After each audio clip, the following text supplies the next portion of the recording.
me say the parting word on this festive evening, which incidentally is no longer the birthday of the First Lady.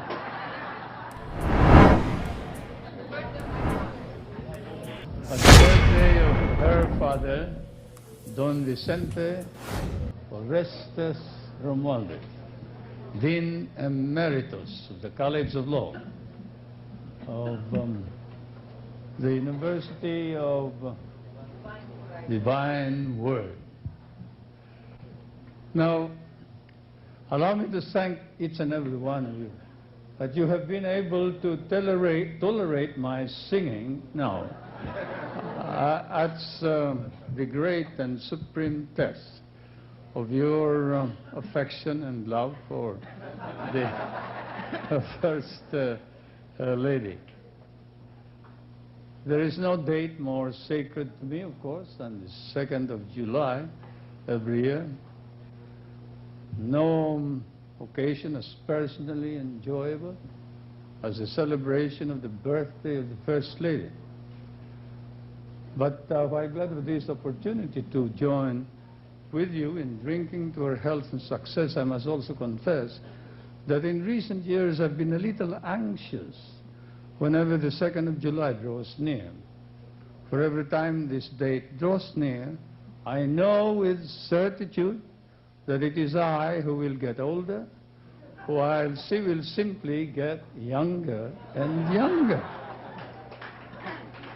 Of course, you have heard of Ponce de Leon, who is said to have scoured the wilds of America to find the fountain of youth and failed. He would have fared better if he had met the First Lady instead. Of course, a comic said that whereas a man just takes a day off during his birthday, a woman, on the other hand, always tries to take a whole year off.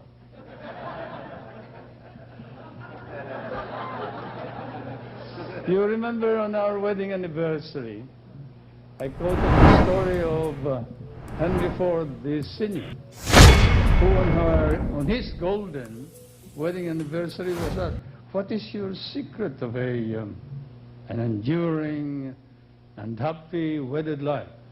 His answer was simple. It's the answer of an auto or car maker. And what is that? Stick to one model.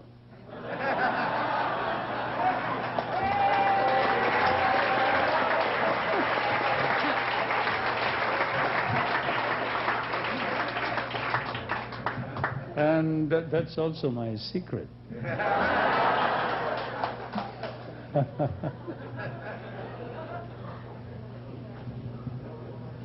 Anyway,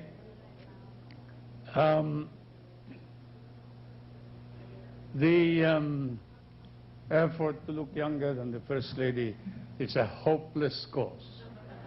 It's one of those causes I gave up a long, long time ago.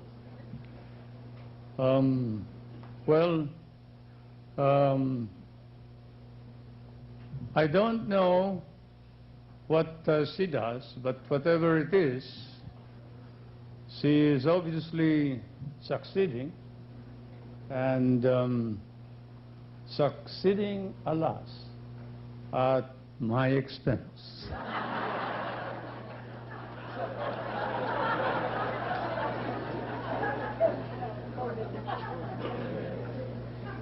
Of course, there's a true story, a typical anecdote that has happened in the palace.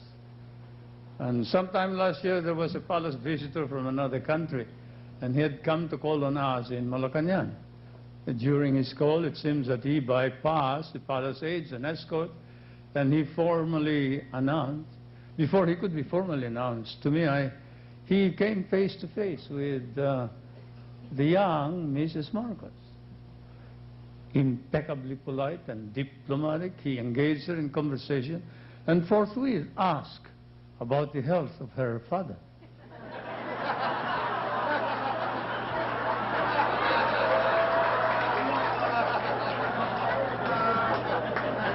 Meaning again, alas, the health of the president. You can imagine his chagrin, my mild embarrassment and Imelda's amusement when I walked into the room and said, I see that you have met my wife. And astonishing as this event may seem, it has happened quite often. I've sometimes wondered whether the rational humors about my health are due to the contrast Imelda and I present in public. Me dutifully looking my age and she defiantly turning back the clock. What is the secret of it all? No one knows.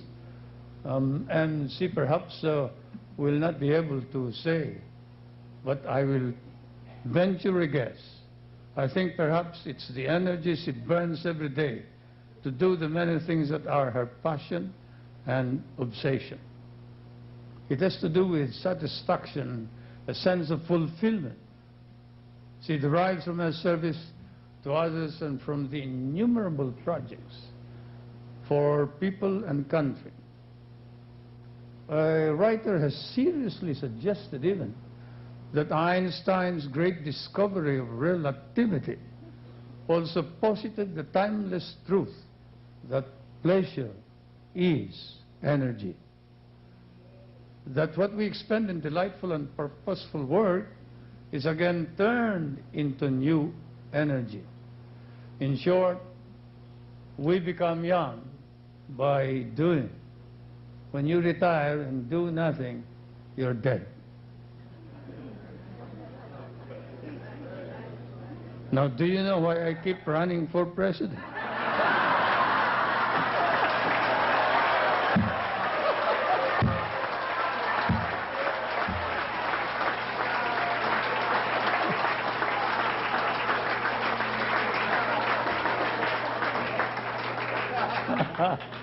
I finally drove my point. I think I should stop. Many of you do know, many of you will surely join me, that we have not known anyone with such energy for work like the First Lady. This woman whom I am proud and privileged to claim as my wife.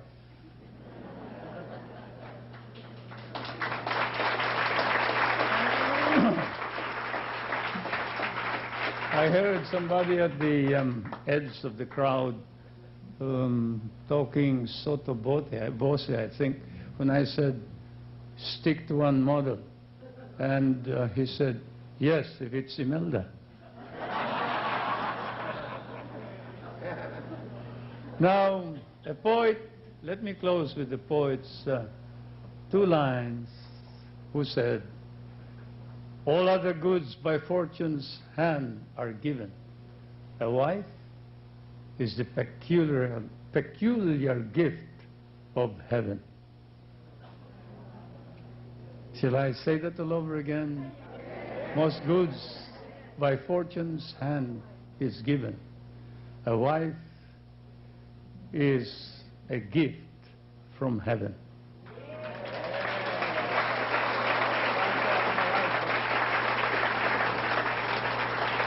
On her birthday, therefore, I can say this, and I can say amen to the poet, and to this priceless gift that I have received. Let me now say, happy birthday, Imelda. Thank you.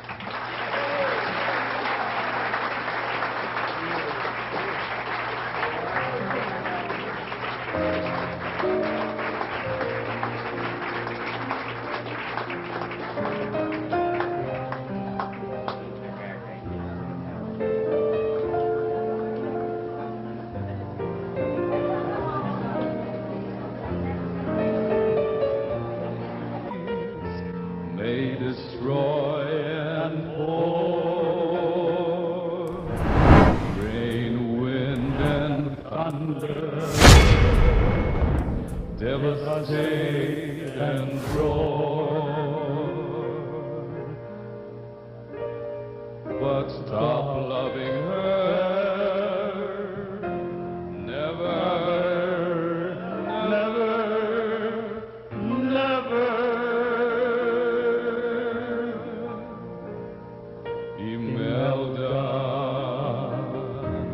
you're my eternal sweetheart,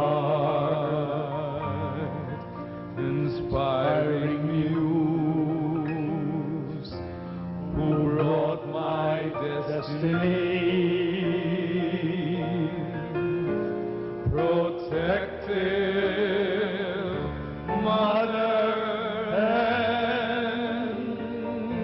who heals my wounds. Forget her, never, never, never. The world may change over, and I am I who shall always seek the stars, be ever fighting my political wars, but even with his burdens, forget her, never, never, never. The world may change over, and I am I who shall always seek the stars, be ever fighting